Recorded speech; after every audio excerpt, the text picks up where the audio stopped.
আধুনিক চিকিৎসা বিষয়ে রোজার মাসায়েল, কান, চোখ ও নাকের ড্রপ পর্ব 2। 8. শ্বাসপ্রশ্বাস ও ঠান্ডাজনিত চিকিৎসা। গরম পানির ভাপ স্টিম নেওয়া। গরম পানির বাষ্প বা ভাপ নিলে রোজা ভেঙে যাবে।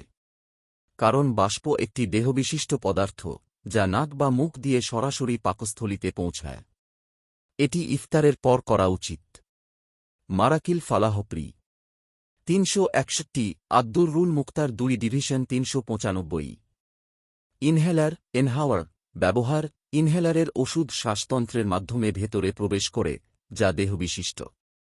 তাই ইনহেলার ব্যবহার করলে রোজা ভেঙে যাবে।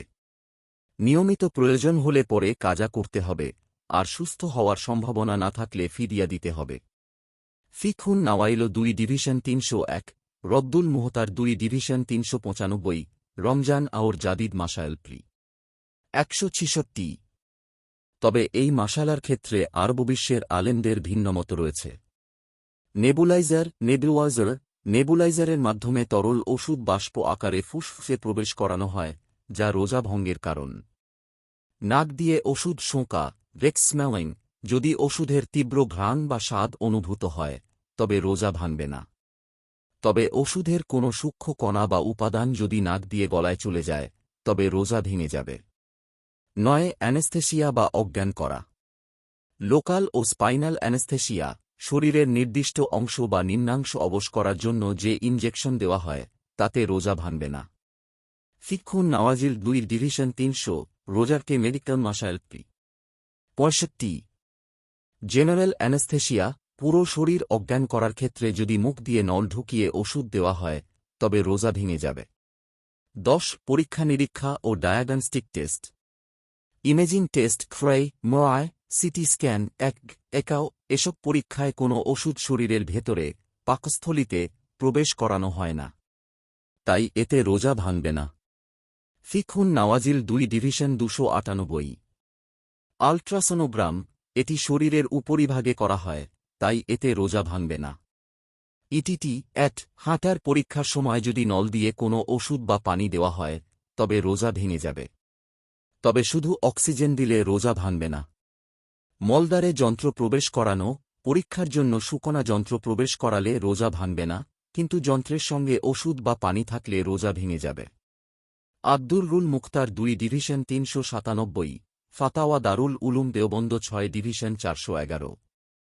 11. নারী রোগ ও প্রজনন সংক্রান্ত চিকিৎসা।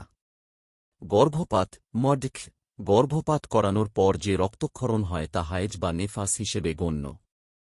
তাই এমআর বা ডিএনসি করলে রোজা ভেঙে যাবে। আল-মুহিতুল বুরহানি 1 ডিভিশন 470। ফাতহুল কাদির 1 ডিভিশন 165। কপারটি খাপড় স্থাপন জরায়ুর মুখে কপারটি স্থাপন করলে রোজা ভাঙবে না। তবে স্থাপনের পর সহবাস করলে কাজা ও কাফফারা উভয়ই ওয়াজিব হবে। সিরোদকার অপারেশন অকাল গর্ভপাত রোধে জরায়ুর মুখে সেলাই দিলে রোজা ভাঙবে না। 12. জটিল অস্ত্রোপচার ও সার্জারি। মস্তিষ্কের অপারেশনে ওষুধ ব্যবহার করলেও রোজা ভাঙবে না। কারণ মস্তিষ্ক থেকে গলা পর্যন্ত সরাসরি কোনো পথ নেই। মাজাল্লাতুল মাজমাইল ফিকহিল ইসলামী 2 ডিভিশন 365। কিডনি ডায়ালিসিসের মাধ্যমে রক্ত শোধন করে পুনরায় শরীরে প্রবেশ করালে রোজা ভাঙবে না। ফিকহুন নাওয়াইল 2 ডিভিশন 298 300। সাধারণ সার্জারি পাকস্থলী ছাড়া শরীরের অন্য কোথাও অপারেশন করলে এবং সেখানে পাকস্থলী পর্যন্ত কোনো পথ না থাকলে রোজা ভাঙবে না। তবে পাকস্থলীতে অপারেশন বা ভেতরে ওষুধ প্রবেশ করালে রোজা ভেঙে যাবে। 13. বিশেষ ওষুধ ও সাপোজিটরি ও ডুশ মলদ্বার দিয়ে সাপোজিটরি বা কোনো তরল ওষুধ প্রবেশ করালে রোজা ভেঙে যাবে। কারণ এটি সরাসরি পেটের ভেতরে যায়। ফিকহুন নাওয়াজিল 2 ডিভিশন 302। মূত্রনালীতে ওষুধ পুরুষ বা মহিলার মূত্রনালী দিয়ে ওষুধ বা যন্ত্র প্রবেশ করালে রোজা ভাঙবে না। আব্দুর-রুল মুক্তার 2 ডিভিশন 399। ফিকহুন নাওয়াইল 2 ডিভিশন 297।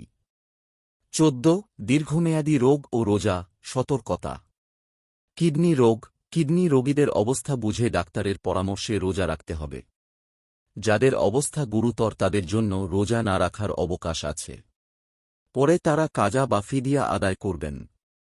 ফাতাওয়াল লাজনাহ 10 ডিভিশন 183 ফিকহুল মুসলিম প্লি 191।